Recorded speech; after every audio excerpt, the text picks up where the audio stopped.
I am the Tofu Golem. Please enjoy the video. In this video, I will explain how to recharge AC in your Ford Focus. First, prioritize safety by gathering essential items like safety glasses and protective gloves. You will also need the correct type of refrigerant, typically R134A.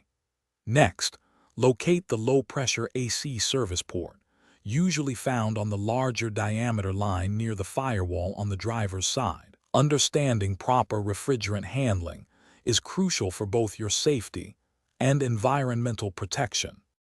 Before adding refrigerant, it is vital to check your AC system for leaks. Connect a manifold gauge set to accurately assess the current pressure readings. A low pressure might indicate a leak, not just low refrigerant.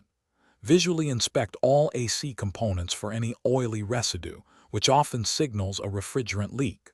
For harder-to-find leaks, consider using a UV dye kit. The dye will glow under a UV light, revealing the exact leak location. Now, let's add the refrigerant. Start your Ford Focus engine and turn the air conditioning to its maximum cold setting with the fan on high. Connect the refrigerant can's hose to the low-pressure service port. Hold the can upright and slowly open the valve, allowing the refrigerant to enter the system. Continuously monitor the pressure gauge.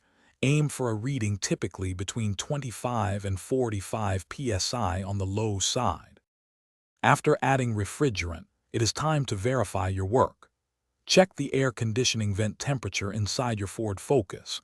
It should feel noticeably colder, ideally around 40 to 50 degrees Fahrenheit. Once satisfied, carefully disconnect all your tools from the AC system and store them safely. If your AC still isn't cooling effectively after this process, it is best to consult a certified automotive technician for a thorough diagnosis. Thanks for watching. Consider subscribing if we helped you today.